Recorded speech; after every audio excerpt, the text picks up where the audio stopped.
Bismillah, alhamdulillah, wassalatu wassalam ala rasulillah, assalamu alaikum wa rahmatullahi wa barakatuh. Suite, chapitre 6, sous-titre La bataille d'Uhud. En 3 de l'Hégire, 625 de l'ère chrétienne. Les habitants de la Mecque ne se consolaient point de leur défaite de Badr et envisageaient l'avenir sous les plus sombres couleurs. Sur la route de Syrie, coupée par le hardi coup de main du prophète, alayhi salatu wassalam, leur caravane n'osait plus s'aventurer. La ruine et la famine étaient inévitables, à bref délai. Pour y parer, ils décidèrent de consacrer les bénéfices considérables réalisés par leur grande caravane à l'armement d'une expédition qui vengerait les décédés et amènerait la sécurité de leur trafic. L'appât de l'argent promis attira le concours de nombreux bédouins des environs qui, déjà surexcités par les satires enflammées des poètes Ka'b ibn el-Ashraf et Abu Haza, vinrent sous le nom de Ahabish, ou confédérés s'enrôler dans l'armée levée par Abu Sufyan. À la tête de ces troupes, qui comptaient 3000 hommes, se trouvaient Safwan et Ikrima, fils d'Ibn Khalaf et d'Abu Jahal, de grands morts de Badr, et Khalid ibn el-Walid, l'indomptable soldat. Les femmes n'étaient pas moins ardentes à la vengeance, et Hind, l'épouse d'Abu Sufyan, entraîna derrière elle une cohorte de ses compagnes décidées à barrer la route à tout guerrier qui aurait tenté de s'enfuir. Dans la plaine fertile qui s'étend du nord de Médine, les fellahs surveillaient paisiblement leur culture et leurs troupeaux en pâturage, lorsque, tout à coup, des ravins de la chaîne occidentale débouchèrent les soldats d'Abu Sufyan, qui avaient dissimulé leur marche rapide avec les plus minutieuses précautions. Ne pouvant résister, les infortunés fellahs s'enfuirent précipitamment pour échapper au massacre et prévenir leurs concitoyens de l'invasion des ennemis de Dieu. Et du haut des remparts, les Médinois assistèrent à un spectacle qui déchirait leur cœur d'agriculteurs. Semblable à une nuée de gigantesques sauterelles, les chameaux de l'armée idolâtre s'étaient abattus sur leur verte culture, tandis que les fantassins égorgeaient les bestiaux, et que dans une ruée effrénée, les cavaliers piétinaient et saccageaient les moissons dorées, avec le mépris des trafiquants pour les travaux de la terre. Devant cette dévastation qui s'accomplissait sous leurs yeux, les fidèles se trouvaient dans la plus exaspérante impuissance. La plaine offrait un terrain très propice à l'innombrable cavalerie des ennemis à laquelle ils n'avaient à opposer aucune troupe montée. Leur seul recours était dans la sagesse de l'apôtre de Dieu, alayhi salatu wassalam. Et ils se rangeaient autour de lui pour le consulter, prêts à tous les sacrifices. Or, Mohammed alayhi salatu wassalam avait vu. Il avait vu dans un rêve la lame de son épée ébréchée, ses ennemis égorgeant des troupeaux qui lui appartenant, et une cuirasse à portée de sa main. Il leur fit part de ce songe et leur en donna l'explication. L'épée ébréchée signifie que je serai blessé. Les troupeaux égorgés annoncent le décès d'un grand nombre de mes disciples. Enfin, la cuirasse placée à portée de ma main symbolise les remparts de Médine qui seuls peuvent nous préserver d'un désastre. Enfermons-nous dans la ville, et nous n'aurons rien à redouter de nos adversaires. S'ils nous attaquent, ils seront facilement repoussés en éprouvant des pertes cruelles. Et s'ils se retirent sans nous attaquer, ils emporteront la honte de n'avoir pas osé se mesurer avec vous. Telle était d'ailleurs la tactique employée par les Médinois de temps immémorial. Mais devenus musulmans et depuis leur triomphe de Badr, ils avaient modifié toutes leurs idées. S'estimant désormais invincibles, ils n'avaient plus la patience d'assister à la dévastation de leur jardin. En outre, ceux qui n'avaient pas combattu à Badr brûlaient du désir de montrer, eux aussi, leur courage. Le pire sort qui put les atteindre, n'était-ce pas le martyre auquel ils aspiraient tous, en toute sincérité? Seul Abdullah ibn Saloul, le chef des hypocrites, s'opposa à une marche en avant et pour une fois se trouva de l'avis du prophète alayhi salatu wassalam. Cependant, devant l'unanimité des vrais croyants, devant leur enthousiasme, Mohammed alayhi salatu wassalam ne crut pas devoir résister et il se décida à ordonner cette marche en avant qu'il désapprouvait dans sa clairvoyance. Puis, après avoir récité la prière de l'Asr, il rentra dans sa demeure afin de revêtir son armure.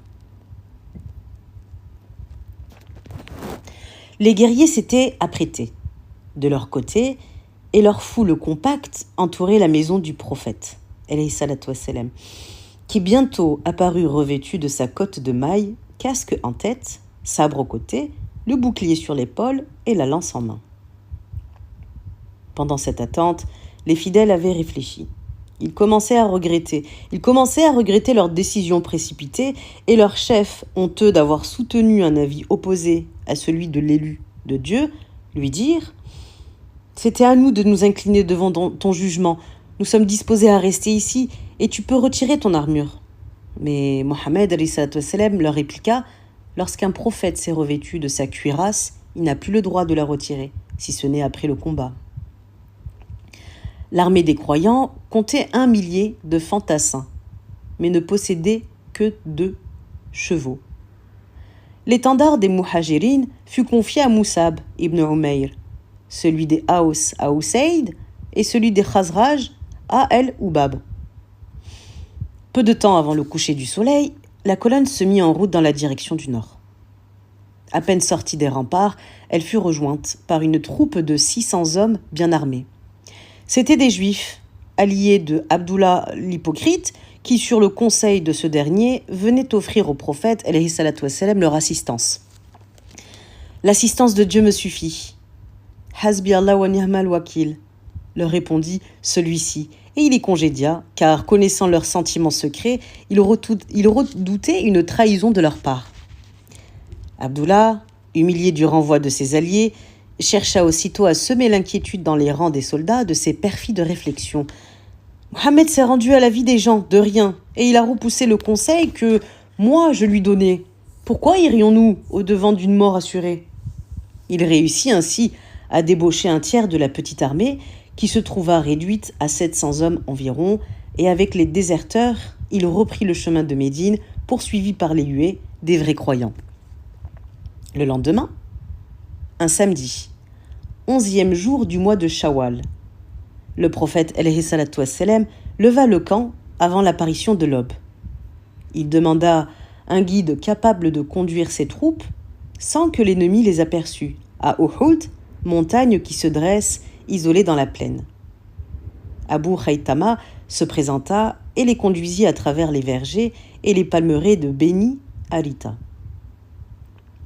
Le propriétaire d'un de ces jardins, un hypocrite du nom de Mirba, aux yeux rongés par l'ophtalmie, se leva en entendant les pas de Mohammed alayhi salatu wassalam à la tête de ses troupes et lui cria « Quand même tu serais véritablement le prophète de Dieu, je ne t'autoriserai pas à traverser mon jardin. » Puis ramassant une motte de terre, il ajouta « Par Dieu, si je ne craignais d'atteindre un autre que toi, je t'enverrais cette terre au visage. » Les croyants voulaient châtier par la mort l'insolence de l'hypocrite, mais Mohammed alayhi salatu wassalam les retint par ces paroles. « Ne le tuez pas car c'est un aveugle, aussi aveugle du cœur que des yeux. » Par cette route détournée et dissimulée derrière l'épaisse frondaison des vergers, les musulmans arrivèrent alors à la montagne de Uhud au lever du jour sans avoir éveillé l'attention de leur ennemi. Le prophète alayhi salatu wassalam les disposa pour le combat. Adossés à la montagne et protégés à leur gauche par la gorge d'Aynayn, ils n'avaient guère à redouter de mouvements tournants, mais pour plus de sûreté, alors il posta Ibn Jubayr au-dessus de cette gorge, avec 50 de ses plus habiles archers, en lui donnant cet ordre formel. Si les cavaliers idolâtres tentent de nous prendre à revers, en se glissant par le ravin, repousse-les en les criblant de flèches. mais que nos ennemis soient au-dessus ou au-dessus de nous, demeure inébranlable à ton poste et quoi qu'il arrive, garde-toi de te lancer en avant. » À ce moment, des clameurs s'élevèrent du côté de la plaine. Les Mécois venaient d'apercevoir les croyants, qui, frappés par les rayons obliques du soleil levant, se détachaient en lumière sur les pentes rocailleuses du mont Uhud.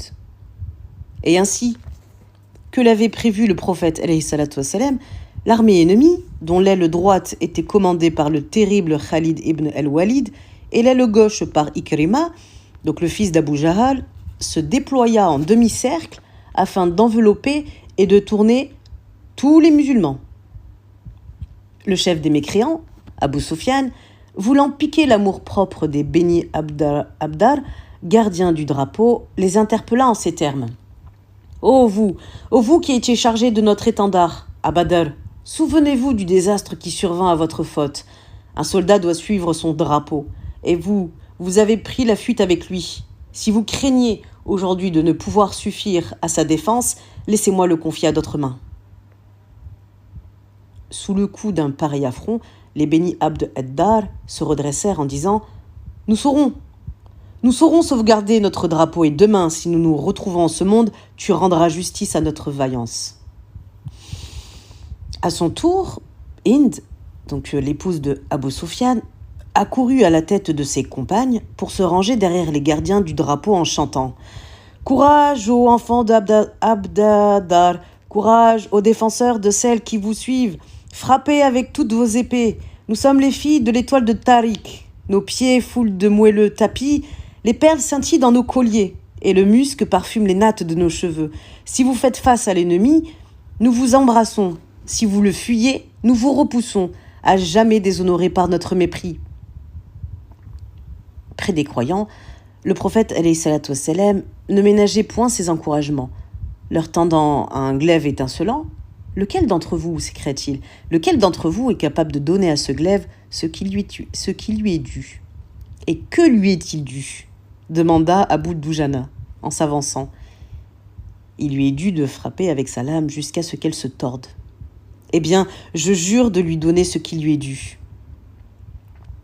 Abu Dujana, c'était un guerrier redoutable. Il reçut le sabre des mains de Mohammed alayhi salatu wassalam. Il enroula autour de sa tête un turban rouge qui ne saignait qu'à l'occasion des grandes batailles et fièrement il se mit à parader devant les rangs de l'armée.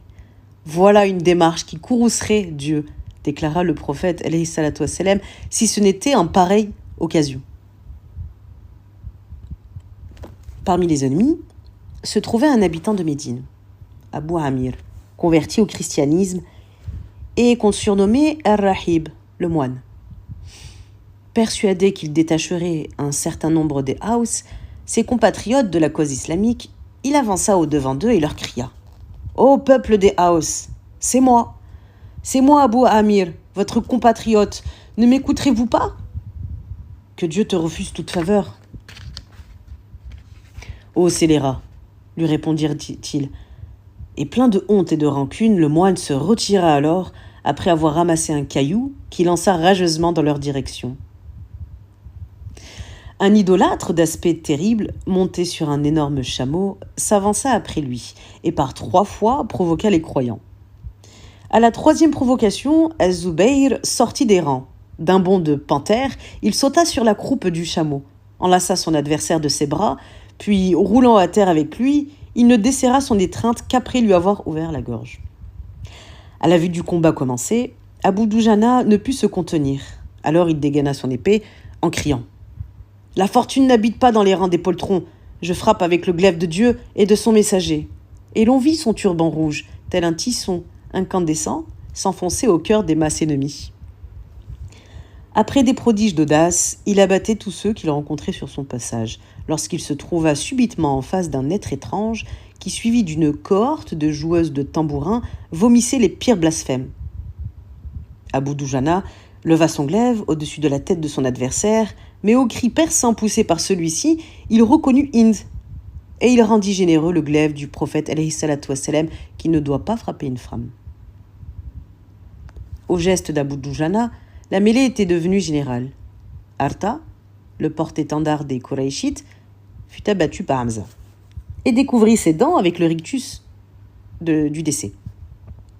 Siba el-Robshani releva l'étendard et défia le vainqueur de son compagnon. « Approche, approche, ô fils de l'entremeuteuse !» lui répondit Hamza, qui d'un seul coup lui fit partager le sort d'Arta.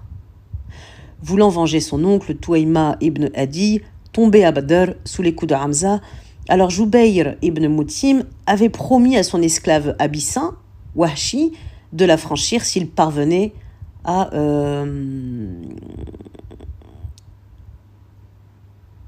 Il y a des mots que je ne peux pas dire en live, sinon mon live va sauter. Donc s'il parvenait à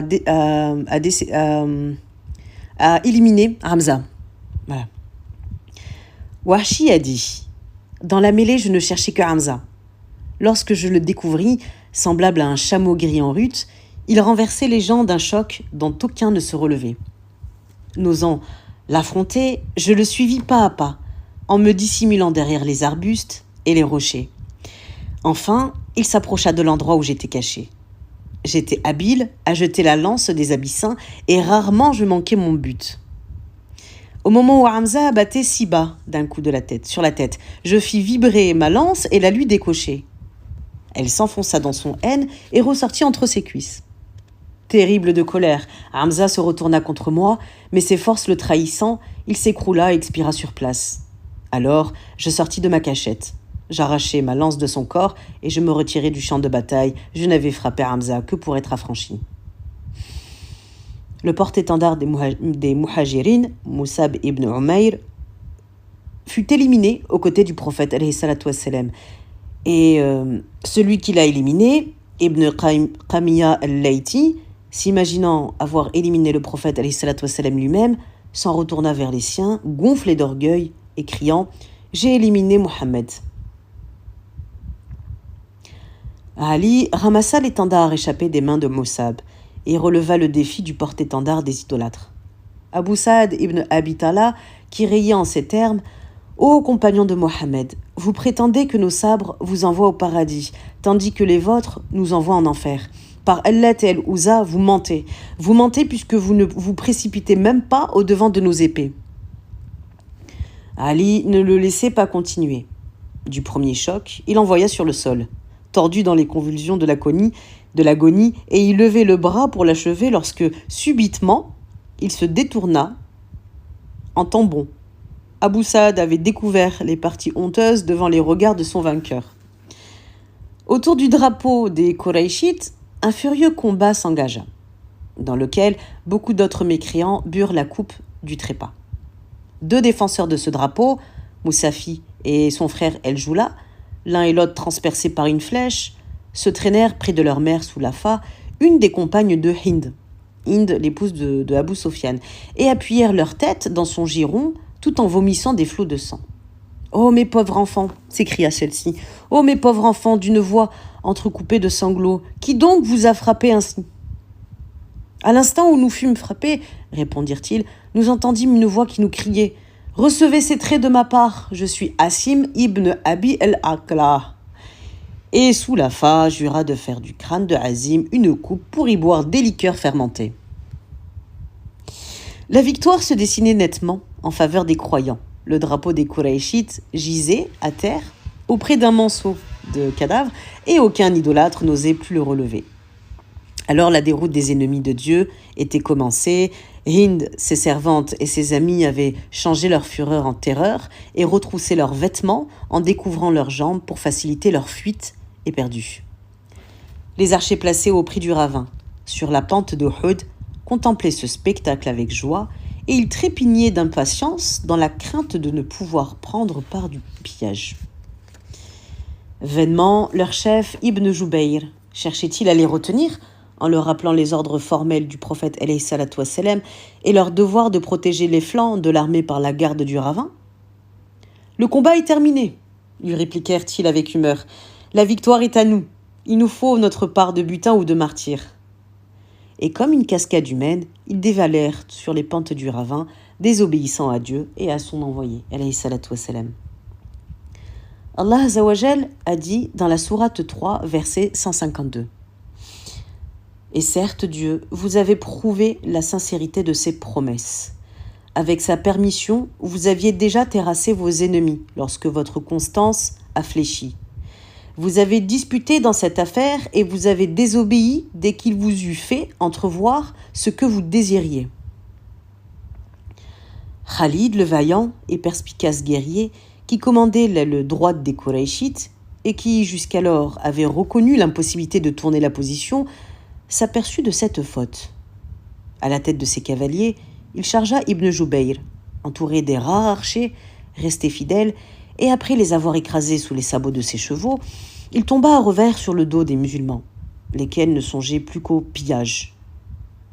Au même instant, une femme idolâtre, Amra, la fille de Al-Qama, releva l'étendard abandonné par les Mécois.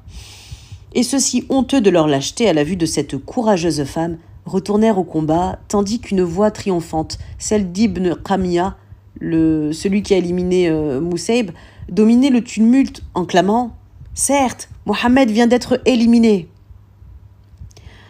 La face du combat fut changée, et cette journée qui avait débuté si favorablement devint un jour de malheur. Attaqués par derrière, affolés par la sinistre nouvelle, les musulmans se débandèrent et une partie d'entre eux s'enfuit vers Médine, entraînant Uthman, lui-même désespéré.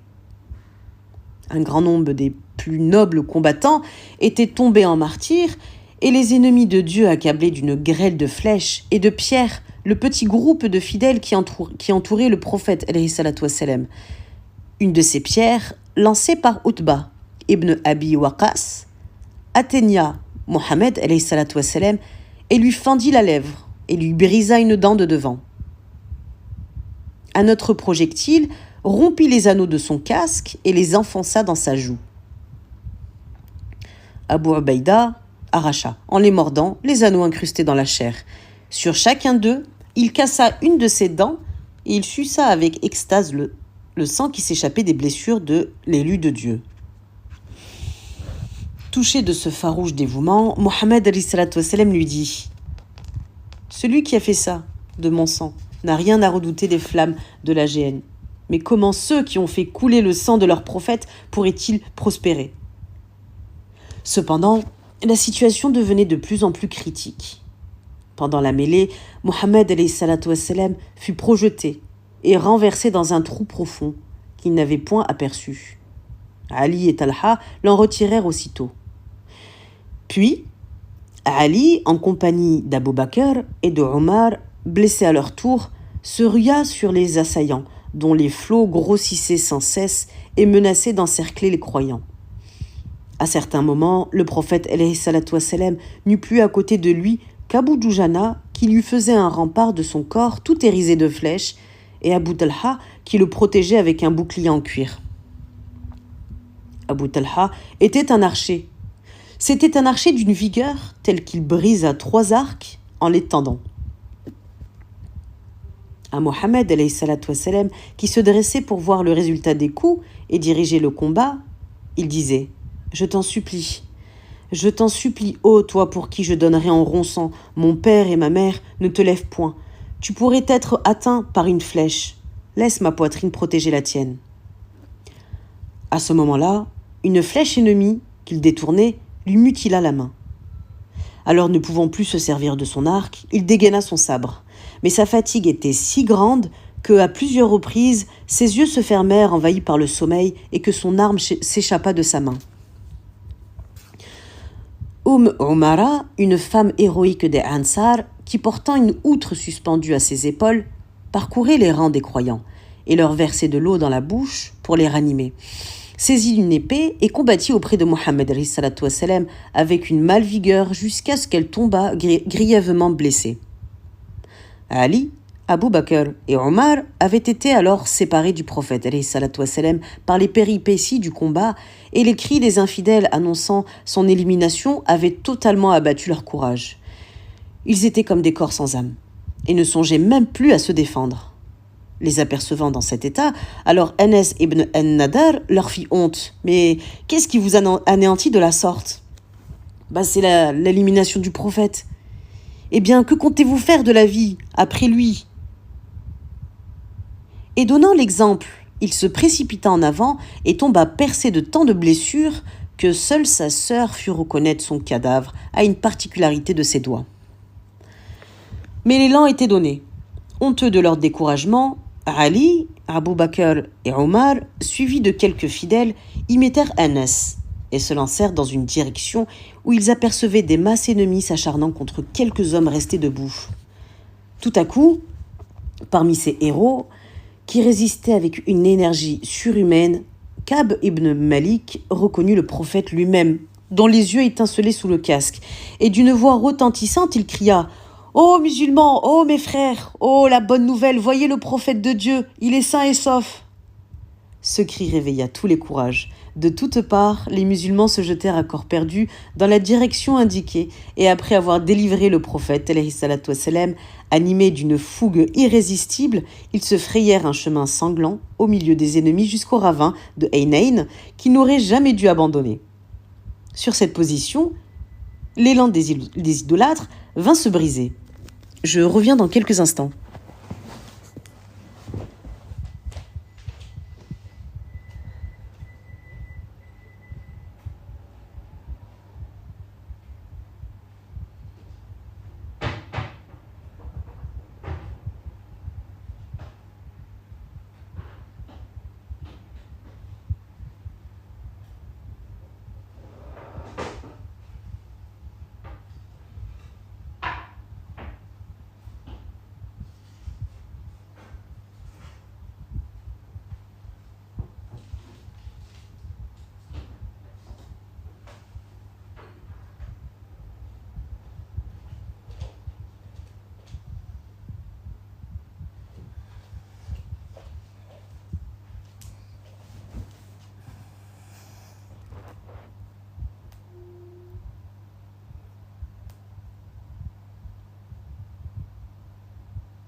Dans sa rage, Ubay ibn Khalaf vociférait. « Où es-tu, ô Mohammed ? Je jure que tu ne m'échapperas pas si tu es encore vivant. » Les gens du peuple voulaient l'atteindre, mais le prophète alayhi salatu wassalam les arrêta, et saisissant une lance de la main d'El-Harith, il la plongea dans le cou d'Ubay, lequel chancela sur l'encolure de son cheval, et après avoir vainement tenté de se raccrocher à la crinière, s'écrasa lourdement sur le sol. Les idolâtres, épuisés, renoncèrent alors à le venger, et le combat était terminé. Ali, ayant découvert un peu d'eau dans le creux d'un rocher, en remplit son bouclier et l'offrit au prophète alayhi salatu wassalam. Mais l'odeur de cette eau répugna à celui-ci et il refusa de la boire. Alors Ali s'en servait alors pour laver les blessures de l'élu de Dieu, mais en vain. En vain, le sang continuait à jaillir avec une abondance inquiétante. Enfin, Fatima, donc la fille du prophète, qui dans son anxiété était accourue de Médine avec quelques compagnes, fit brûler un morceau de natte en jonc, dont elle appliqua les cendres sur les plaies de son père, et grâce à ses soins, l'écoulement de sang s'arrêta. Alors le prophète alayhi salatu wassalam récita la prière du milieu du jour, mais en demeurant assis en raison de sa fatigue extrême et des souffrances que lui causaient ses blessures. Derrière lui, également assis, pour les mêmes motifs, tous les combattants suivirent sa prière et remercièrent le Tout-Puissant de les avoir sauvés malgré leur désobéissance. Les morts étaient au nombre de 70, égal à celui des prisonniers idolâtres de Badr, et beaucoup de croyants virent dans cette coïncidence une punition pour la rançon qu'ils en avaient acceptée dans leur passion pour les biens de ce monde. Dans quel état se trouvaient les corps de ces martyrs ? Assoiffées de vengeance, les femmes des Koraïchites avaient abandonné leurs tambourins pour se jeter sur les cadavres et pour les mutiler odieusement. Leur maîtresse, Hind, les dépassa en férocité. Retirant ses colliers, ses bracelets et les anneaux de ses chevilles, elle les remit à Wahshi, celui donc qui a éliminé Hamza, pour se parer avec des colliers et des bracelets faits de nez et d'oreilles coupées. Telle une hyène immonde, elle s'accroupit sur le cadavre de Hamza. Avec ses ongles sanglants, elle ouvrit sa poitrine et en arracha le foie, dans lequel elle mordit avec rage. Grimpant ensuite sur une roche élevée et se tournant du côté des soldats de l'islam, elle hurla de toute la force de sa voix. « Nous vous avons rétribué pour le jour du Badr.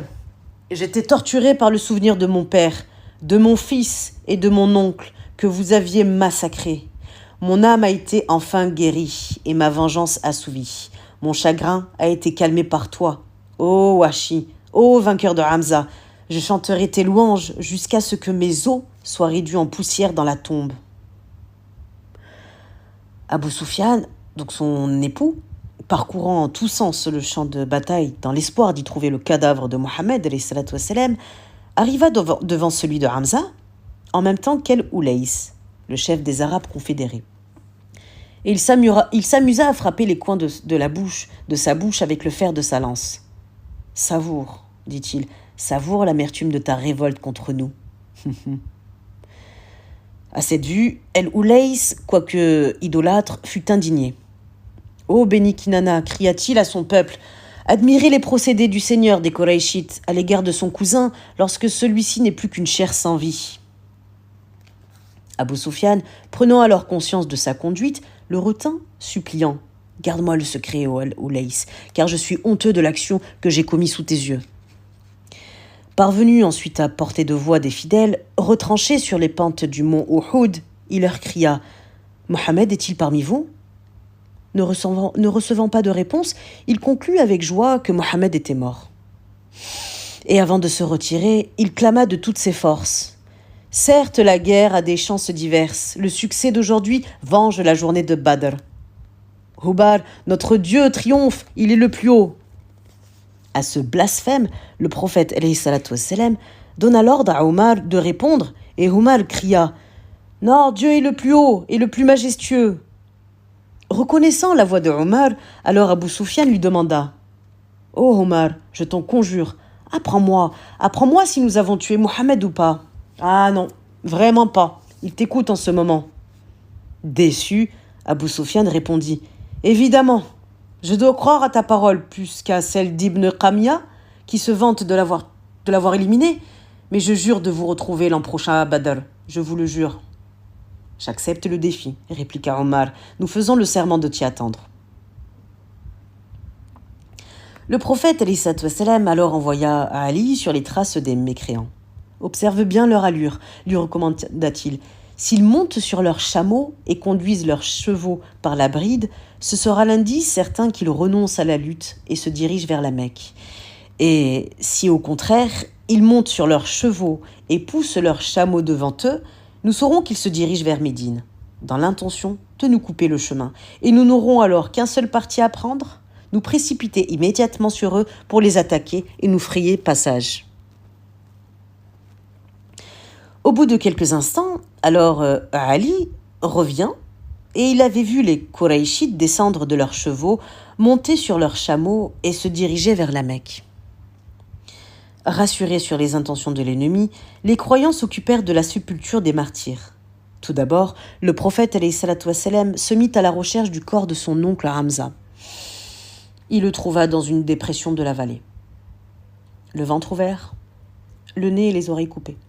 Et à cet affreux spectacle, il s'écria « Si ce n'était la crainte de désoler Safiya, la sœur de Hamza, et de donner un exemple qui peut-être, après moi, ferait loi, je laisserai ce corps sans sépulture jusqu'à ce qu'il disparût dans les entrailles des chacals et des vautours, afin d'exciter les désirs de vengeance. Ah, si le Tout-Puissant nous livre un jour ceux qui l'ont ainsi traité, je jure de tirer d'eux les plus terribles représailles. » Alors le prophète wassalam, reçut cette révélation. Allah Azawajal dit dans la sourate 16 au verset 126 « Si vous exercez des représailles, exercez-les égales aux maux qu'on vous aura infligés.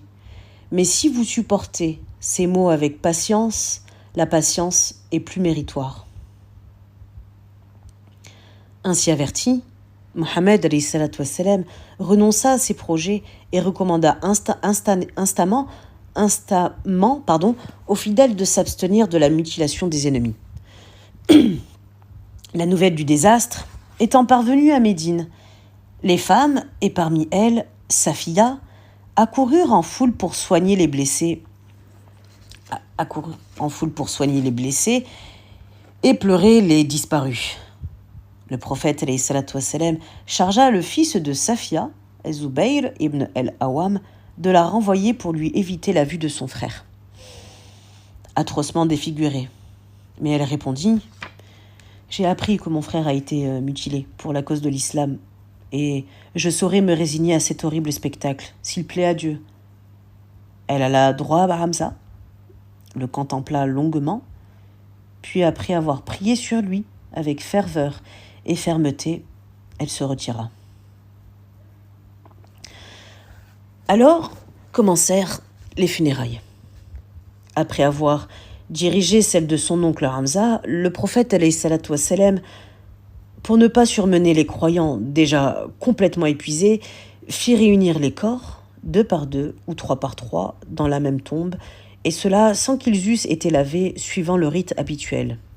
Car, déclara-t-il, je suis un témoin pour ces martyrs. Ceux qui auront été frappés dans la voie de Dieu seront ressuscités au jour de la résurrection, avec leurs blessures, répandant une apparence de sang et exhalant une senteur de musc. Puis, ayant appris que plusieurs familles avaient transporté leurs cadavres à Médine pour les y ensevelir, il les blâma et décréta: « Enterrez désormais vos morts à l'endroit où ils seront tombés. » La bataille d'Uhud n'eut pas les funestes conséquences que l'on pouvait redouter pour l'islam. S'il y avait éprouvé des pertes douloureuses, il en retirait certains avantages. La défaite étant due à ce qu'on avait désobéi au premier avis du prophète, alayhi salatu wassalam, puis à ses ordres formels pour le combat. Les croyants devaient dans l'avenir lui témoigner l'obéissance la plus absolue. Il devait exécuter ponctuellement tous ses ordres, même dans le cas où il serait éliminé. Ainsi que le prescrit ce verset, faisant allusion au découragement momentané de Ali, d'Abu Bakr et de Omar. Allah Azza wa Jal dit dans la sourate 3, verset 144. Mohammed n'est qu'un envoyé. D'autres envoyés sont éliminés avant lui. S'il devait être éliminé, ou s'il était éliminé, retournerez-vous en arrière ? D'ailleurs, les défaites, lorsque la foi est ardente, ne servent qu'à aiguiser les énergies, tout comme Allah Azza wa Jal dit dans la sourate 3, verset 146, « Combien de prophètes ont combattu qui avaient nombre de disciples ? Or, ils ne se laissèrent point abattre par les revers éprouvés dans la voie de Dieu. Ils ne faiblirent point et ne se soumirent point. Certes, Dieu aime ceux qui persévèrent. » La clémence envers les idolâtres ne devait plus être pratiquée. La sauvage mutilation des 70 martyrs la rendait impossible. Enfin, la distinction fut nettement établie entre les véritables croyants et les hypocrites, tels que Abdullah ibn Saloul et ses partisans. Le prophète alayhi salatu wassalam les connaissait, mais la foule de ses disciples ignorait le degré de leur perfidie et elle fut démontrée par leur lâche abandon à l'heure du danger. Mohammed alayhi salatu wassalam a dit d'Uhud: « Cette montagne nous aime et nous l'aimons. Ô Dieu, Abraham a déclaré sacré le territoire de la Mecque, et moi je déclare sacré le territoire de Médine ainsi que ses abords. » Sous-titre: Le mariage de Mohammed alayhi salatu wassalam et de Zaynab. L'affranchi Zaïd, donc le fils adoptif du prophète alayhi salatu wassalam, donc il avait épousé Zaynab, la fille de Jahsh, mais ce mariage ne s'était pas conclu sans difficulté. Zaynab était de très noble extraction et Ali, lui, qui avait été chargé de la demander en mariage, avait essuyé un refus de sa part et de celle de ses frères. Ce ne fut que sur les instances du prophète alayhi salatu wassalam lui-même que cette union put être réalisée, Mais Zeynep avait conservé toute sa hauteur envers l'affranchi qui était devenu ainsi son époux. Zaïd finit par répudier Zeynep. Allah Azzawajal descendit alors cette révélation sur Mohammed alayhi salatu wassalam. Je cite: Lorsque Zaïd prit le parti de répudier son épouse, nous l'unîmes à toi par le mariage. Les Juifs et les hypocrites crièrent au scandale: Mohammed a épousé la femme de son fils. Et ils cherchèrent à exploiter l'incident pour le déconsidérer. Mais les versets suivants empêchèrent les vrais croyants de les écouter.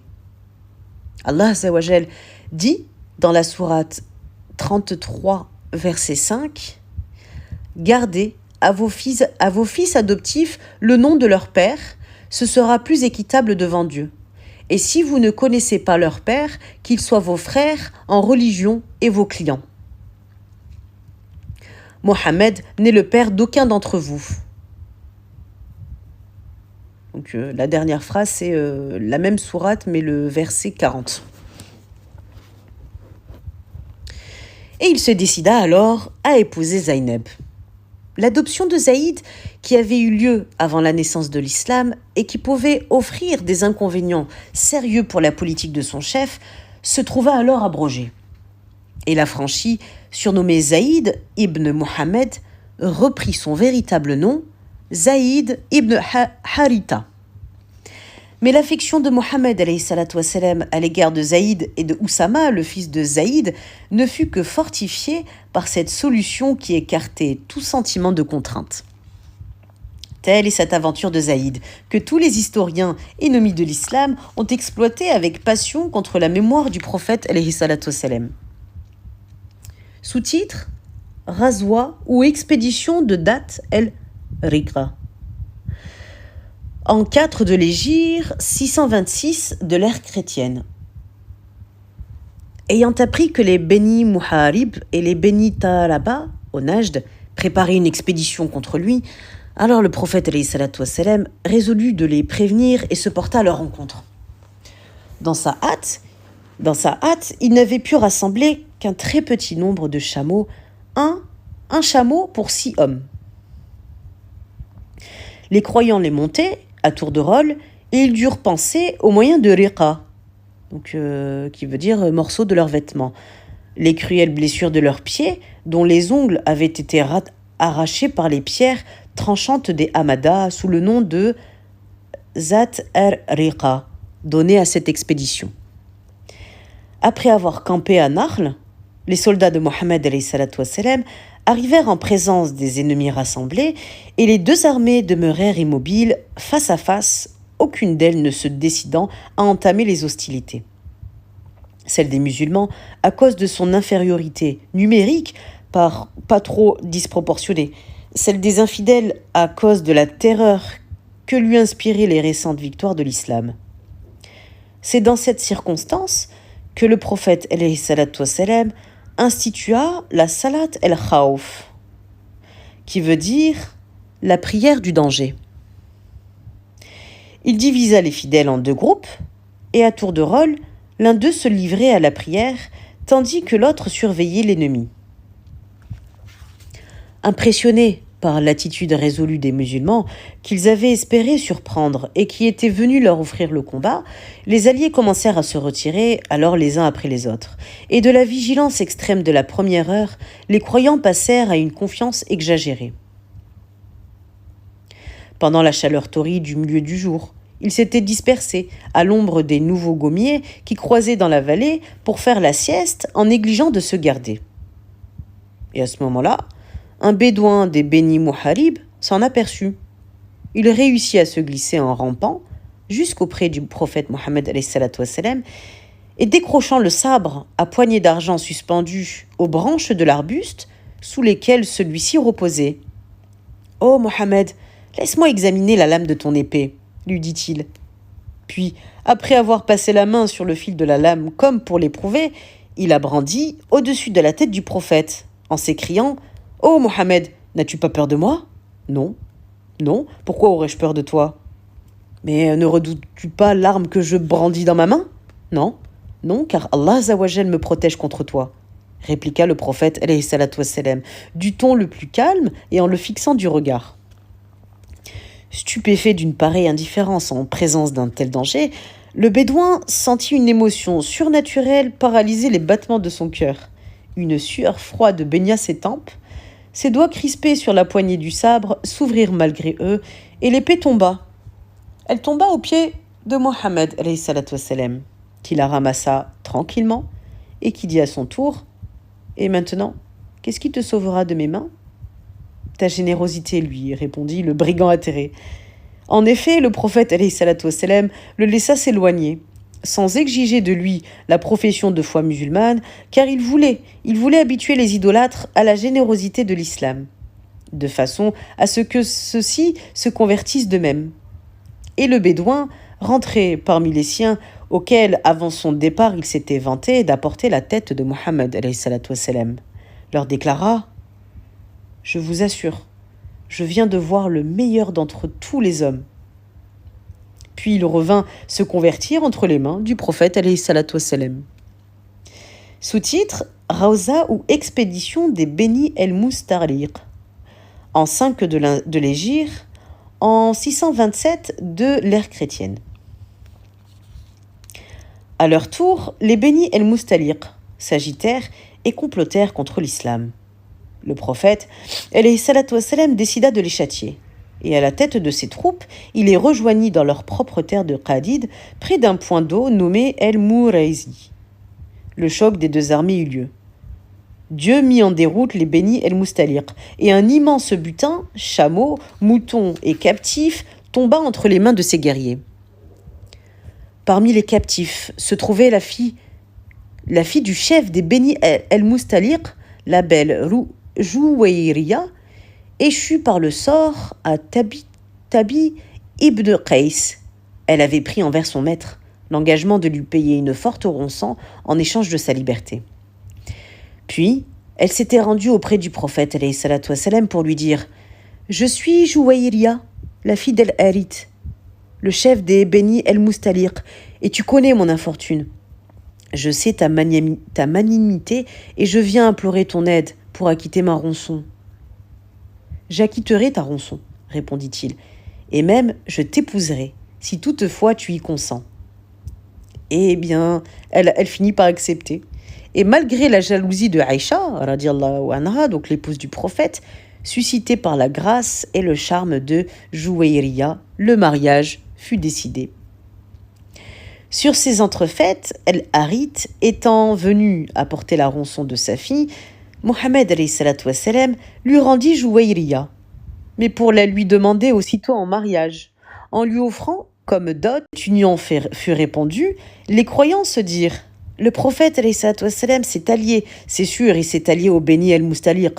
Nous devons donc nous aussi les considérer comme alliés alors. » Et ils leur rendirent tout le butin et tous les captifs qu'ils venaient de se partager.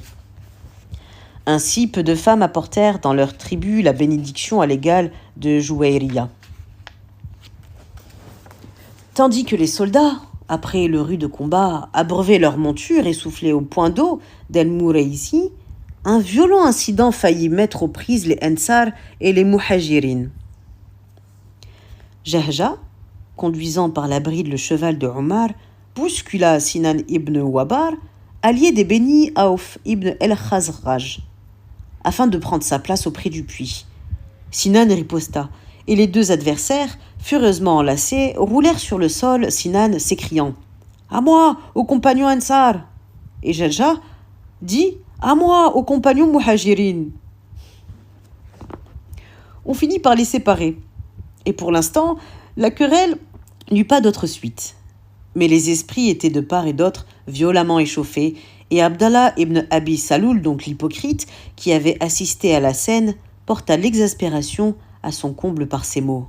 « Avez-vous vu, ô Médinois, l'impudence de tous ces Qurayshites ?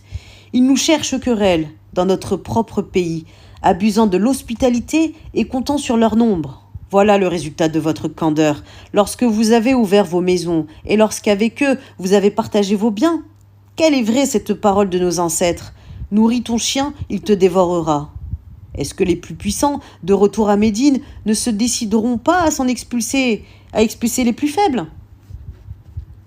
Alors Zaïd, le fils d'Arqam, rapporta à Mohammed ces méchants propos. Omar, qui se trouvait à ses côtés, bondit de colère et s'écria: « Prophète, ô prophète Mohammed, n'ordonneras-tu pas à Abad ibn Bishr de éliminer cet imposteur? Comment ça? Ô Omar, oses-tu émettre un semblable conseil?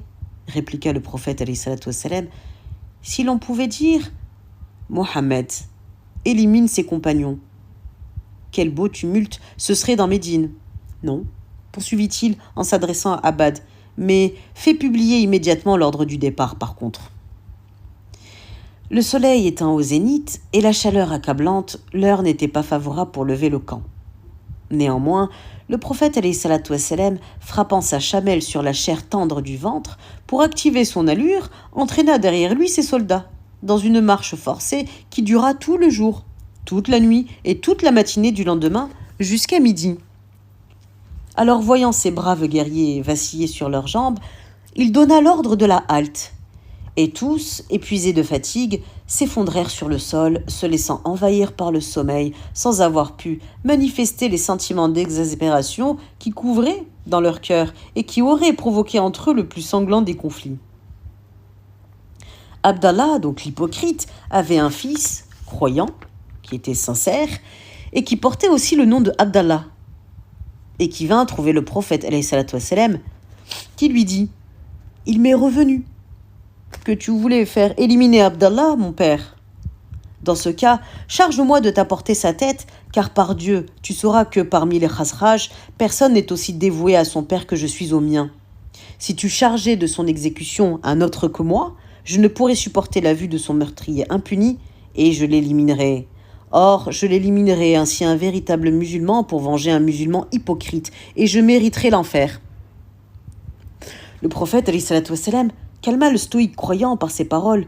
« N'en crois rien, tout au contraire, nous tenons ton père pour notre compagnon et notre ami tant qu'il demeure parmi nous, ne t'inquiète pas. »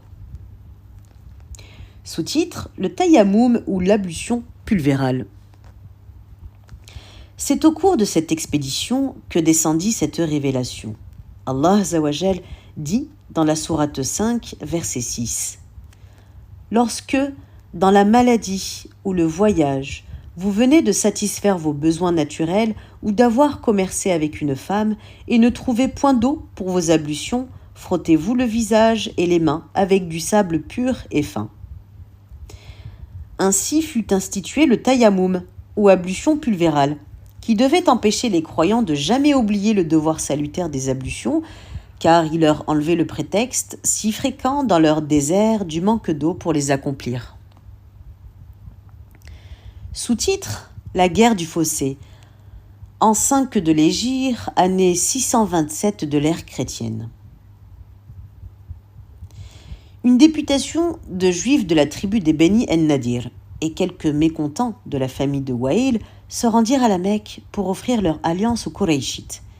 Les Khatafan, tribus habitant le nord du Hedjaz, et les Habbaïch, ou Arabes confédérés, se joignirent à eux, et ainsi fut organisée contre Médine une vaste conspiration qui la menaçait de toutes parts. Lorsque le prophète alayhi salatu wassalam apprit l'importance de cette expédition, il n'eut pas de peine cette fois. Cette fois, il n'eut pas de peine à persuader les croyants que le seul moyen de salut était d'attendre l'ennemi en se retranchant dans la ville. Alors, Médine était protégée de tous côtés, soit par des remparts, soit par des fortins, ou soit par des jardins. Seul le côté nord offrait à l'ennemi la possibilité d'un assaut redoutable. Un Persan fort instruit, Salman el-Farisi, récemment converti, exposa au prophète alayhi salatu wassalam un système de protection, efficace par le moyen d'un fossé, qu'il avait vu pratiquer dans sa patrie. Et Mohammed alayhi salatu wassalam fut tellement frappé par les arguments du Persan qu'il ordonna directement l'exécution immédiate de ce fossé. Tous les fidèles confiants dans la clairvoyance de leur chef se mirent à l'œuvre avec ardeur. Et pourtant, leur détresse était extrême. Une bise glaciale, comme il en souffle fréquemment en hiver sur ces plateaux désertiques, où le rayonnement est intense, engourdissaient leurs membres grelottants.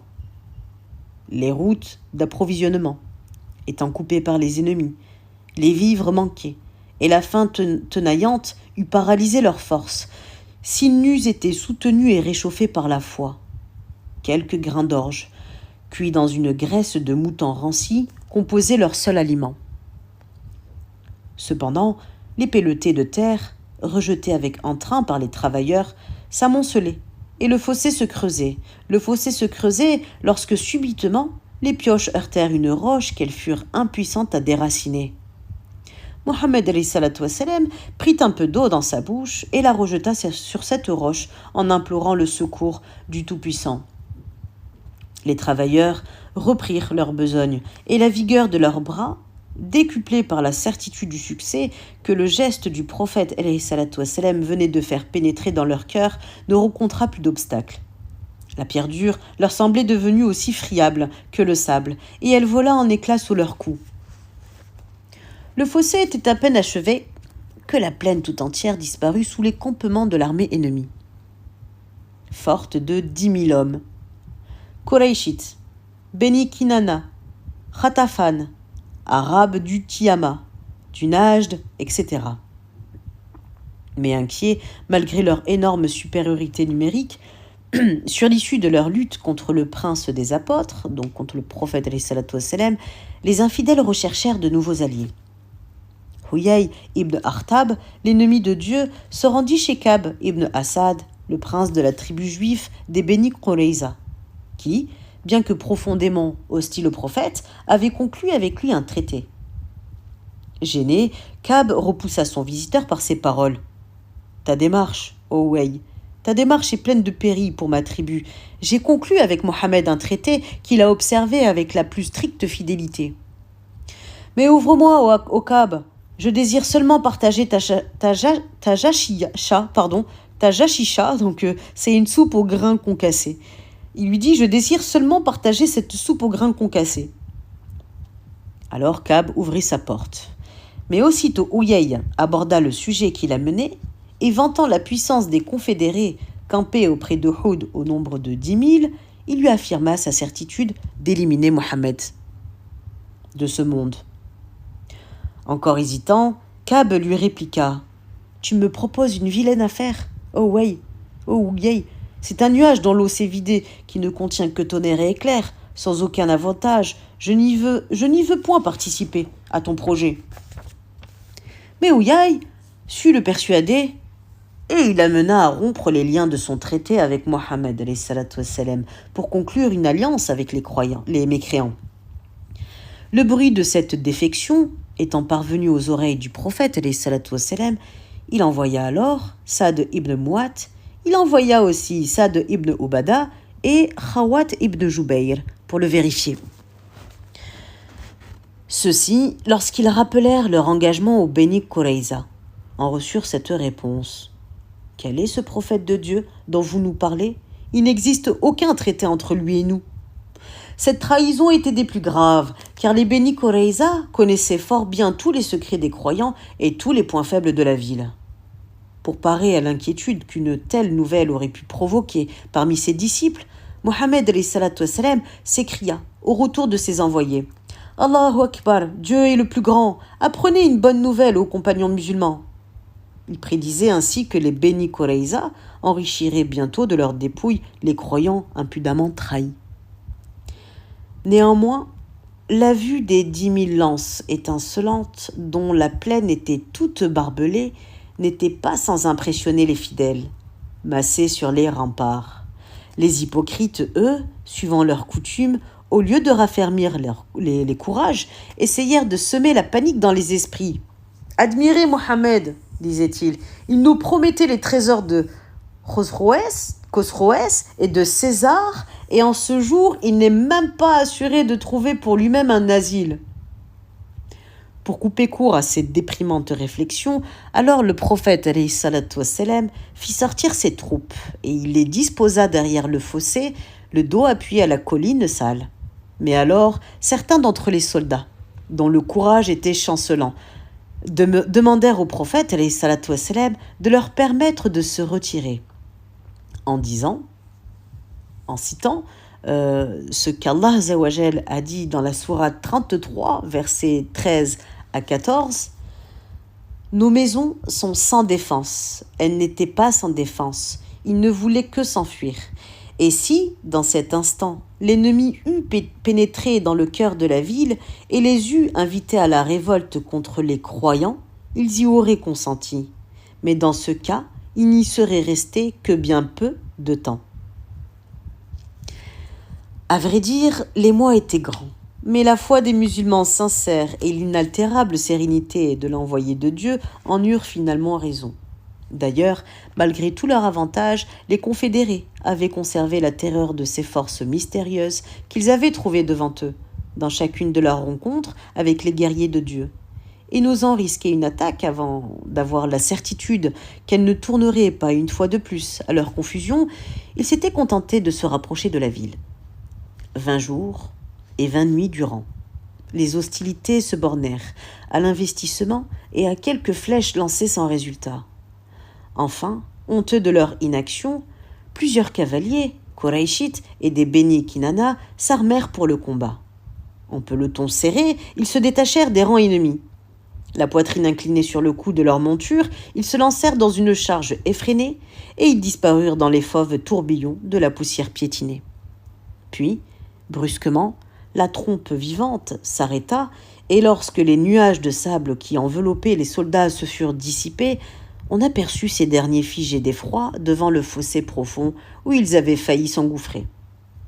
Tandis que les chevaux, les naseaux frémissants, la bouche tordue et ensanglantés par le brutal coup de mort qui les avait maîtrisés dans leur élan, tremblaient sur leurs jambes raidies au bord de la tranchée. « Par nos dieux !»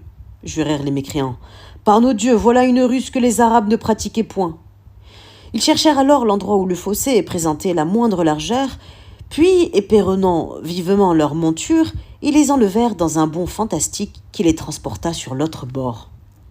Ali, suivi de quelques soldats, courut à leur rencontre et, passant entre eux et le fossé, leur coupa le chemin de la retraite. L'un des cavaliers, Amrou ibn Abd Woud, d'une stature effrayante, hurla les pires imprécations et défia les croyants en combat singulier. Avec la permission du prophète, alayhi salatu wassalam, qui le revêtit de sa cuirasse, le ceignit de son turban et l'arma de son épée, Ali se planta en face de lui. À la vue de la jeunesse, le terrible Amrou eut un geste de dédain et de pitié. « Il me répugne de verser ton sang, lui dit-il, car ton père était mon ami. »« Quant à moi, répartit Ali, il ne me répugne nullement de verser le tien. » À ces mots, Amrou écuma de fureur, et Ali, donc le cousin du prophète alayhi salatu wassalam, lui faisait observer que, s'il méprisait sa faiblesse, il ne dédaignait pas l'avantage d'être à cheval contre un adversaire à pied. Amrou sauta de sa monture, à laquelle il trancha les jarrets, ne voulant l'utiliser ni pour le combat, ni pour la fuite. Et, fou devant la railleuse provocation d'un aussi jeune ennemi, il se martela le visage avec ses poings. Puis il se rua sur Ali, lui assénant un coup féroce, qu'il atteignit légèrement au front, après avoir fait voler son bouclier en éclats. Mais, rapide comme l'éclair, Ali s'écarta, et d'un bond imprévu, tourna son adversaire. Emporté par la violence de son élan, celui-ci perdit l'équilibre lorsqu'il tenta de lui faire face. Ali saisit aussitôt l'occasion et lui porta adroitement un coup de son épée. Celle-ci plongea tout entière dans la gorge de Amrou, lui tranchant la carotide. Un énorme jet de sang jaillit de la blessure béante, tel un homme ivre, le colosse, avec de rauques hoquets s'échappant de sa gorge, chancela pendant quelques instants, puis s'abattit comme une masse aux pieds du champion de l'islam. À ce spectacle, les musulmans entonnèrent le takbir, et consternés, les autres infidèles s'enfuirent au galop. L'un d'eux, Naufal ibn Abdallah, ayant mal pris son élan, roula dans le fossé avec sa monture. Il y fut accablé d'une grêle de pierre et Az-Zubayr mit fin à son supplice par un coup de cimeterre qui, après avoir séparé son corps en deux parties, s'arrêta sur sa selle. Safiya, la tante maternelle du prophète, alayhi salatu wassalam, elle surveillait les ennemis du haut d'un fortin appartenant à Hassan ibn Thabit, qui se tenait à côté d'elle. Alors Safia, elle aperçut un juif rôdant autour du rempart et elle dit à Hassan: « Tu vois ce rôdeur juif ? Sans nul doute, il recherche le point faible de nos remparts. Et tandis que le prophète alayhi salatu wassalam et ses soldats sont occupés par le front ennemi, il amènera les autres juifs qui le suivent pour s'emparer de notre fortin. Alors, descends et élimine-le. » « Que Dieu te pardonne, ô fille de Abdel-Muttalib.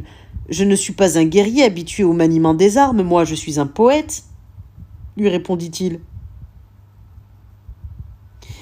Haussant les épaules, la mâle Safia saisit une masse d'armes, elle descendit et se glissant derrière le juif, elle l'assomma par des coups répétés sur la tête.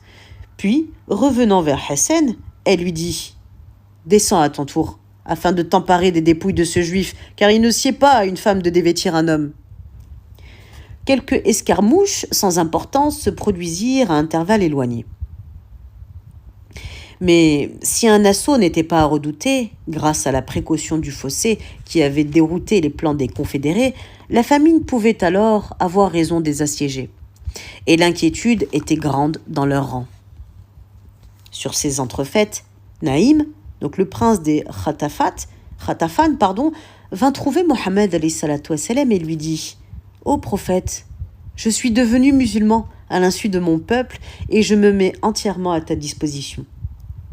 À quoi servirait tout ton courage? Tu es seul, mais ne pourrais-tu pas nous aider en amenant des défections chez les confédérés? À toute guerre, il est des ruses légitimes. » Naïm comprit aussitôt le rôle qu'il avait à remplir. Alors, il se rendit chez les Beni Qurayza, dont il avait été fréquemment le commensal à l'époque de son idolâtrie. « Ô Beni Qurayza, leur dit-il, vous connaissez mes sentiments à votre égard. Oui, certainement, et en toi nous avons pleine confiance. Alors écoutez-moi. Les Qurayshites et les Khatafan, vos alliés, ils se trouvent dans une situation bien différente de la vôtre. Ce pays est votre pays, n'est-ce pas? Vous y avez vos biens et vos familles, et vous ne pourriez l'abandonner pour un autre. Eux, au contraire, ils n'y sont venus que pour combattre Mohammed et ses compagnons. Leurs biens et leurs familles étant hors de la portée de leurs ennemis, s'ils voient la fortune se tourner contre eux, ils s'en retourneront tranquillement dans leur contrée, et vous laisseront vous entendre avec cet homme dans la vôtre. Pourrez-vous lui résister lorsque vous serez seul devant lui? Ne combattez donc pas avec ces gens sans avoir réclamé d'eux des otages choisis parmi leurs nobles, afin d'avoir la certitude qu'il ne vous abandonnera jamais avant d'avoir vaincu Mohammed. » Et donc on lui répondirent: « Assurément, ton conseil est excellent. » Naïm se rendit ensuite auprès des Qurayshites, idolâtres, et leur tint ces propos. « Vous connaissez mes sentiments à votre égard? » « Oui. » « Eh bien, j'ai été à même de faire une constatation dont il m'a semblé urgent et juste de vous prévenir. Mais jurez-moi de garder le secret. »« Oui, nous le jurons. »« Voici. Sachez que les Juifs se sont repentis d'avoir brisé le pacte conclu par eux avec Mohammed. Aussi lui ont-ils adressé ce message. Certes, nous nous repentons de notre acte, mais si tu consens à nous pardonner, nous te livrerons plusieurs otages choisis parmi les plus nobles, Qurayshites et Khatafan, dont nous nous serons emparés et nous demeurerons tes fidèles alliés jusqu'à l'extermination de tes ennemis. » Mohammed ayant accepté, les Juifs vont donc vous réclamer sûrement des otages, sous prétexte que la présence de ces otages entre leurs mains leur donnera la certitude de n'être jamais abandonnés. Alors, gardez-vous de leur en remettre un seul. Gardez-vous de leur en remettre un seul. Au Khatafan, ses compatriotes, il tient le même langage, avec le même succès. Qurayshites et Khatafan jurèrent de se tenir sur leur garde. Et alors, une nuit précédant un samedi du mois de Shawwal, Abu Sufyan et les chefs Khatafan envoyèrent Ikrima au Beni Qurayza pour leur dire: « Nous ne pouvons séjourner plus longtemps en cet endroit, peu propice à nos chevaux et à nos chameaux. Préparez-vous pour demain au combat contre Mohammed. Il faut que nous en finissions avec lui. » Et ils lui répondirent: « Mais Abu Sufyan, demain c'est samedi, et c'est le jour de Shabbat. C'est le jour du Shabbat, c'est-à-dire du repos obligatoire dans notre religion. D'ailleurs, nous ne combattrons avec vous que si vous nous remettrez des otages choisis parmi les plus nobles d'entre vous, comme garantie que vous ne nous abandonnerez pas avant d'avoir anéanti la puissance de notre ennemi commun. » Et quand Ikrima y rapporta ces paroles, les Qurayshites et les Khatafan s'écrièrent « Par nos dieux !» Naïm avait appris sur les Beni Qurayza l'exacte vérité et ils leur expédièrent un nouveau message pour déclarer nettement « Non, nous ne vous remettrons aucun otage !» À leur tour, les Beni Qurayza constatèrent l'exactitude des renseignements de Naïm et la rupture entre eux et les confédérés fut accomplie. La nouvelle, rapportée par Naïm, réjouit grandement le prophète, alayhi salatu wassalam, mais désireux de connaître l'effet produit par cette rupture dans les rangs des Qurayshites et des Khatafan, il dit à Hudayfa : « Introduis-toi cette nuit dans le camp des ennemis pour surprendre leurs projets et reviens m'en avertir sans en parler à personne. D'accord ?» Grâce à l'obscurité profonde de cette nuit d'hiver, Hudayfa alors, il se glissa au milieu des tentes des ennemis. Un vent violent et glacial avait éteint et renversé les marmites. Ces sifflements déchiraient les oreilles et les idolâtres grelottaient sous les plis de leurs manteaux. Abu Sufyan cria « Surveillez vos compagnons !» c'est-à-dire redoutez les espions. Hudayfa, l'esprit présent, saisit la main d'un infidèle qui se trouvait près de lui et lui demanda d'une voix menaçante « Mais qui es-tu » ?»« Un tel, fils d'un tel. » Alors il relâcha l'infidèle, obligé de se disculper, n'ayant pas songé à l'interroger à son tour. La défection des Beni Qurayza, la difficulté de nourrir les chevaux et les chameaux, et enfin le désordre occasionné par cette nuit malheureuse avaient apporté le découragement chez Abu Sufyan, et après une courte discussion entre lui et les autres chefs Qurayshites, en présence de l'invisible Hudayfa, le retour des assiégeants dans leur foyer fut décidé. Alors Hudayfa, ayant appris ce qu'il désirait, revint alors. Le prophète, alayhi salatu wassalam, qu'il trouva en oraison, lui fit signe d'approcher, et il le couvrit, pour le réchauffer, d'une partie du manteau étendu à terre comme tapis de prière.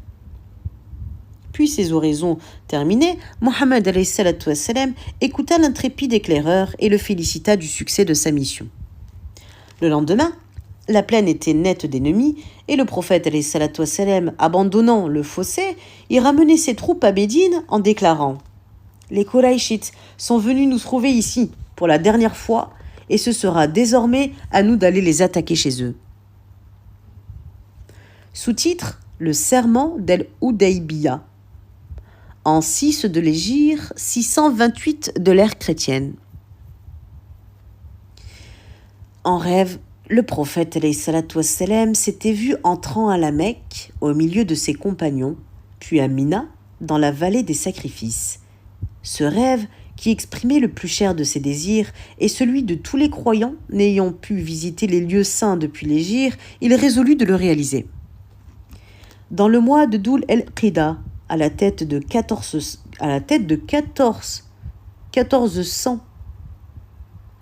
pèlerins, et poussant devant les 70 chameaux destinés au sacrifice, alors il sortit de Médine, sur la route de la Mecque.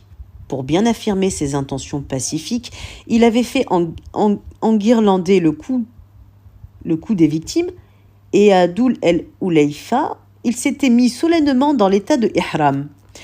Donc l'état de Ihram, c'est quoi ? C'est l'état qui consiste à revêtir la double draperie sans couture du pèlerin et à s'abstenir de toute chose interdite pendant la visite au lieu saint.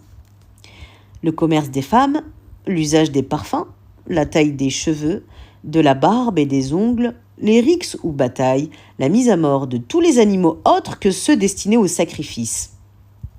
Ses disciples l'imitèrent et il prononça la telbiya. « Me voici tous à toi, me voici tout à toi, ô Dieu » qu'ils répétèrent en chœur. « Me voici tout à toi, ô Dieu, me voici tout à toi » À Ousfan, il trouva Bishr ibn Sufeyn, el-Kabi, revenant de la Mecque. Il revenait de la Mecque, où il avait été envoyé au renseignement. « Ô prophète, alayhi salatu wassalam » lui dit celui-ci, « les Qurayshites, ayant appris ta marche, ont fait appel au Taqif et au Habish. Ils arrivent à ta rencontre, amenant avec eux leurs femmes et leurs enfants pour s'interdire toute idée de fuite. Leurs chamelles et leurs chamelons pour être assurés de ne pas manquer de chair ou de laitage, et ils se sont revêtus de peau de panthère pour affirmer qu'ils ne céderont point et combattront jusqu'à la mort. En ce moment, ils sont campés à Dou-Toua, et Khalid ibn el-Walid, à la tête de leurs cavaliers, est embusqué à Koura el-Khamim. Quelqu'un peut-il nous guider par une autre route que celle sur laquelle ils nous attendent ? Demanda le prophète alayhi salatu wassalam. Un guide des Aslam s'offrit et conduisit l'armée des croyants par une route inconnue, mais combien effrayante au regard. Elle serpentait à travers un inextricable chaos de ravins sauvages, de falaises déchiquetées, de montées et de descentes abruptes, barbelées de roches aiguës qui ensanglantèrent les pieds des hommes et des animaux. Après avoir surmonté 1000 fatigues, les croyants débouchèrent dans le lit sablonneux d'une large vallée qui, sous leurs pieds meurtris, leur produisit l'effet du plus moelleux des tapis. Ils rendirent grâce aux compatissants et s'écrièrent sur l'ordre de leur chef inspiré « Nous implorons le pardon de Dieu, et devant lui nous sommes repentants. » Alors ils s'engagèrent ensuite dans le col d'El Mourar et arrivèrent au pied de la colline d'El Oudaybiya, située partie sur le territoire sacré, partie sur le territoire profane, à une journée de la Mecque. À cet endroit, El Qaswa, donc qui est la chamelle du prophète, alayhi salatu wassalam, elle s'agenouilla brusquement et elle refusa de se relever. « Mais qu'est-ce qu'elle a ? Elle est rétive ?» lui dirent ses compagnons. « Non, elle n'est pas rétive, leur répondit-il, mais elle est arrêtée par celui qui, jadis, arrêta l'éléphant du Négus Abraha, l'empêchant de pénétrer à la Mecque. Et il donna l'ordre d'installer ici le campement. »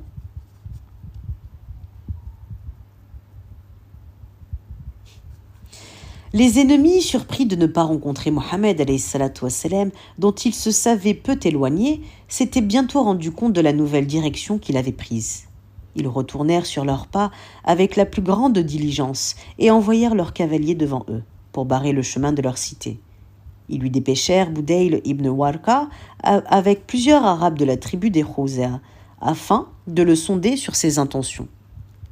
Boudayl, ayant appris de la bouche du prophète que son but était exclusivement le pèlerinage au Saint-Lieu et non la guerre contre ses compatriotes, revint en informer les Qurayshites. Mais ceux-ci, suspectant la bonne foi des Khouza, dont ils connaissaient la secrète sympathie pour Mohammed alayhi salatu wassalam, lui adressèrent un nouveau messager, donc qui est Oulayz ibn al-Qama. « Faites défiler devant lui les victimes », ordonna le prophète alayhi salatu wassalam, en le voyant arriver. Alors Oulayz, le messager, ayant vu passer devant lui la longue file des victimes, dont le cou était paré de guirlandes et rasé à l'endroit où elles devaient être égorgées, jugea inutile d'en connaître davantage et revint vers les Qurayshites pour leur rendre compte de ce qu'il avait constaté. « Assieds-toi, dirent-ils. Assieds-toi, tu n'es qu'un bédouin naïf et tu n'entends rien aux finesses de Mohammed, qui est de chez nous. » Oulayz se fâcha. « Ô assemblée des Qurayshites, vous vous écartez du pacte que nous avons conclu ? Nul n'a le droit de repousser du temple de Dieu celui qui vient le glorifier. Par celui qui tient entre ses mains l'âme de Oulayz, vous laisserez Mohammed accomplir sa visite pieuse, ou bien nous, les confédérés, nous nous séparerons de vous sur le champ. » Ils haussèrent les épaules. « Laisse-nous en repos, jusqu'à ce que nous ayons réalisé nos desseins. » Et ils chargèrent Oura ibn Masoud, un chef des Taqif, de la mission qu'il jugeait avoir été mal remplie par les précédents messagers. « Ô assemblée des Qurayshites, leur objecta celui-ci encore, j'ai entendu les paroles mauvaises avec lesquelles vous avez accueilli, à leur retour, ce que vous aviez envoyé à notre ennemi. Vous me connaissiez. Par ma mère, je suis des vôtres, je suis des gens de la vallée de la Mecque. Si vous avez sur moi quelques soupçons, exprimez-les avant mon départ. Tu as raison. Nous te connaissons, et à ton égard, nous n'éprouvons nulle méfiance. » Oura se présenta alors devant le prophète, alayhi salatu wassalam, entre les mains duquel il se prosterna. « Ô Mohammed, lui dit-il, Tu as réuni une troupe de gens de ton pays et tu es revenu vers ton œuf, donc ça veut dire vers ta ville natale, pour le briser avec leur concours. Or, les Koraïchites ont juré par le plus solennel serment que jamais tant que leurs cils battront sur leurs paupières, tu ne rentrerais à la Mecque, et si ce n'est par la force des armes, et par nos dieux, tous ceux qui t'accompagnent s'enfuiront loin de toi dès demain. À ces mots, une flamme d'indignation passa dans les yeux des compagnons qui, les bas du visage entièrement voilés, se tenaient derrière le prophète alayhi salatu wassalam, et de leur groupe, Abu Bakr, se détachant, se plaça en face du mécréant et lui cria « Va t'en mordre le ventre d'Allat, ton idole !» Quoi, nous n'abandonnerions jamais l'envoyé de Dieu. Mais qui est celui-là, ô Mohammed questionna Aoura. C'est le fils d'Abu Quhafa. Par nos dieux, reprit-il en s'adressant à Abu Bakr, si je n'étais lié envers toi par une dette de reconnaissance, je t'aurais récompensé comme tu le mérites, mais ton insulte nous rend quitte pour l'avenir. Alors, le messager s'approcha de Mohammed alayhi salatu wassalam, et tout en lui parlant, il lui prit familièrement la barbe, suivant la coutume de l'époque, entre gens qui discutent. « Retire ta main du visage du prophète si tu ne veux pas que je supprime ton bras !» lui cria un autre des compagnons. « Mais quel est cet homme grossier ?» demanda Ouvra. Le prophète alayhi salatu wassalam sourit. Il sourit et répondit « Celui-là, c'est le fils de ton frère, c'est Al-Mukhira ibn Shuba. »« Ô traître, as-tu si vite oublié les crimes qui te furent pardonnés grâce à mon intervention ?» dit Ouvra à son neveu. Puis il reprit sa conversation avec Mohammed alayhi salatu wassalam, qui le traita avec les honneurs dus à son rang et lui réitéra ses intentions absolument pacifiques. Pendant son séjour dans le camp des croyants, Aoura avait été témoin de leur vénération sans limite pour leur chef. Le prophète alayhi salatu wassalam s'ablutionnait-il, ses compagnons se précipitaient pour se partager l'eau de ses ablutions, se faisait-il raser la tête, pas un de ses cheveux ne tombait à terre qui ne fût recueilli. Alors aussi Aoura, lorsqu'il fut de retour, dit-il à ceux qui l'avaient envoyé, « Ô assemblée des Koraïchites, j'ai vu Khosroès au milieu de sa somptueuse cour de persans, César dans son air orgueilleux sénat de patriciens romains. J'ai vu le roi Négus à la tête de sa garde redoutable de guerriers abyssins. Eh ben, je le jure, jamais je n'ai rencontré de monarque qui, au milieu des grands de sa cour, fût ce qu'est Mohammed au milieu de ses compagnons. Et pourtant, contrairement à ce qui se passe dans l'entourage des puissants, les compagnons de Mohammed n'attendent de lui ni faveur, ni richesse, ni honneur. Voilà ce que j'ai constaté. Maintenant, agissez comme vous l'entendez. » Les Koraïchites, bien qu'impressionnés par cette déclaration, persistèrent dans leur aveuglement et envoyèrent 40 ou 50 des leurs aux alentours de l'armée des croyants pour essayer de surprendre et de capturer quelques-uns des soldats de l'islam. Les croyants se tenaient sur leur garde, et ce furent, eux au contraire, qui s'emparèrent de certains mécréants. Ils les conduisirent alors au prophète, alayhi salatu wassalam, mais celui-ci, ne voulant pas manquer à ses résolutions pacifiques, leur pardonna et leur rendit la liberté, bien que par leur perfide attaque, ils eussent mérité l'élimination. Il voulut alors charger Omar d'un message pour les nobles de la Mecque, mais ce dernier se récusa en ces termes. « Ô prophète, les Koraïchites connaissent mes sentiments et mes actes d'hostilité à leur égard, et n'ayant plus personne de ma famille à la Mecque, j'ai tout à redouter de leur part. Mais je t'indiquerai un homme dont l'influence sur eux sera bien autrement efficace que la mienne. Il s'agit de Uthman ibn Affan. » Mohammed alayhi salatu wassalam, reconnaissant la justesse de ce conseil, envoya alors Uthman à Abu Sufyan et aux nobles de la cité pour les assurer de ses sentiments pacifiques et les informer de son désir d'honorer la maison de Dieu par le pèlerinage.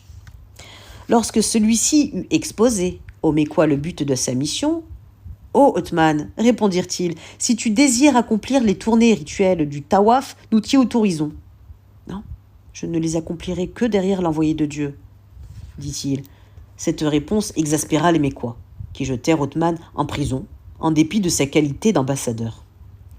Et ne voyant pas revenir Uthman, les croyants conclurent qu'il avait été assassiné, et la plus vive indignation s'empara d'eux. Mohammed n'hésita plus et proclama « Nous ne partirons pas avant d'avoir châtié le peuple des infidèles pour le crime abominable qu'ils viennent de commettre. » Et sur l'ordre du prophète, Omar cria de toutes ses forces « Ô croyants, venez au serment, venez en invoquant le nom de Dieu !» Le prophète, assis à l'ombre d'un gommier, attendait. Il attendait les fidèles qui accoururent à lui, frémissant d'enthousiasme, et décida à le suivre aveuglément, même dans une guerre contre le territoire sacré. Ils frappèrent dans sa main pour lui jurer fidélité.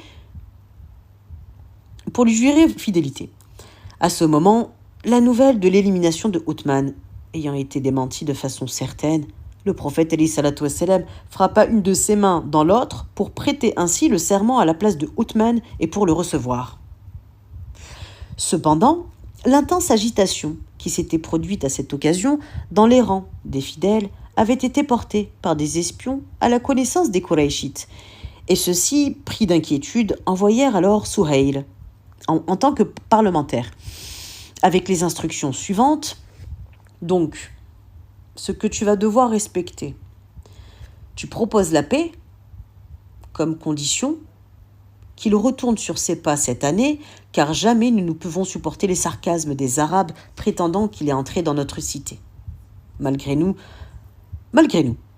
l'an prochain, à pareille époque, il pourra accomplir sa visite au lieu saint s'il le désire.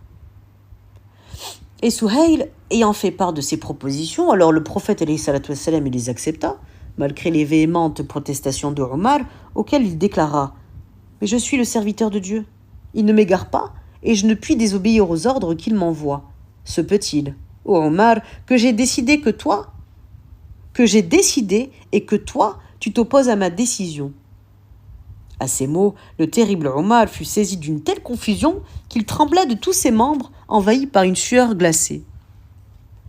Et Omar a dit « Depuis ce jour, je n'ai cessé de prier, de jeûner, de faire l'aumône et d'affranchir des esclaves pour me faire pardonner mon erreur. » « Ô Ali, dit alors le prophète, alayhi salatu wassalam, écris, au nom de Dieu, le clément, le miséricordieux. Bismillah ar-Rahman ar-Rahim. Je n'admets pas cette formule, protesta Suhail. Écris simplement, en ton nom, ô Dieu. Voici ce qui a été convenu entre Mohammed, alayhi salatu wassalam, envoyé de Dieu. Si je reconnaissais que tu es l'envoyé de Dieu, interrompit Suhail, je ne serais pas en guerre avec toi. Et là, le prophète lui dit, eh bien, écris. Écris entre Mohammed ibn Abdallah et Suhail ibn Amr, les hostilités sont suspendues pour une période de 10 années. Celui qui, s'évadant de la Mecque, se réfugiera auprès de Mohammed sera rendu aux Qurayshites. Celui qui, abandonnant Mohammed, se réfugiera à la Mecque, les Qurayshites n'auront pas à le rendre. Mohammed et ses compagnons retourneront sur leurs pas et ne tenteront point d'entrer à la Mecque cette année contre le gré des Qurayshites. L'année prochaine, les Qurayshites ne mettront plus opposition à la visite des musulmans au lieu saint. Ceux-ci pourront y séjourner 3 jours, mais ne portant avec eux que les armes du pèlerin, c'est-à-dire les sabres de leur pharaon. Alors, en entendant ces clauses, qui leur semblaient si désavantageuses pour eux, les musulmans s'émurent et s'écrièrent « Ô prophète, signeras-tu un pacte semblable ?» Le prophète alayhi salatu wassalam sourit et il leur répondit « Mais certainement, car ceux des nôtres qui se réfugieront auprès des idolâtres, n'étant pas sincères, nous n'aurons point à les regretter, et Allah azawajal nous en aura débarrassés. Quant à ceux des Mécois musulmans qui se réfugieront auprès de nous, si nous les rendons, Allah azawajal ne les abandonnera pas et saura les secourir. » Le traité venait à peine d'être signé par les principaux fidèles et les principaux idolâtres qu'Abu Jandal, le fils de Suhail, qui s'était converti et avait été retenu prisonnier, apparut tout à coup, traînant encore à ses chevilles les anneaux de ses chaînes rompues, et se précipita au milieu de ses frères musulmans qui l'accueillirent avec des transports de joie. Suhail bondit de colère à ce spectacle. Il cingla le visage de son fils avec une branche aux épines acérées, et le saisissant par les vêtements, il le traîna devant le prophète en disant « Oh Mohammed, voici le premier fugitif. Je te somme de me le rendre, le traité ayant été conclu avant son arrivée. » Et le prophète lui dit « Tu es dans ton droit, dans ton droit. » « Oh mes frères musulmans, s'écria Abu Jandal, serais-je donc rendu aux idolâtres qui me persécutent à cause de ma religion ? Voyez l'état auquel ils m'ont réduit. Voyez l'état auquel ils m'ont réduit. Et en effet, tout le corps du stoïque croyant garder les traces des sévices dont il avait été victime. Résigne-toi, ô Abu Jandal, lui dit le prophète, alayhi salatu wassalam. Sois assuré que Dieu ne vous abandonnera pas, ni toi, ni les opprimés comme toi, et qu'il vous délivrera lorsque l'heure sera venue. Mais nous avons conclu un pacte sur ces bases avec le peuple des Qurayshites, et il nous est impossible de manquer à notre parole.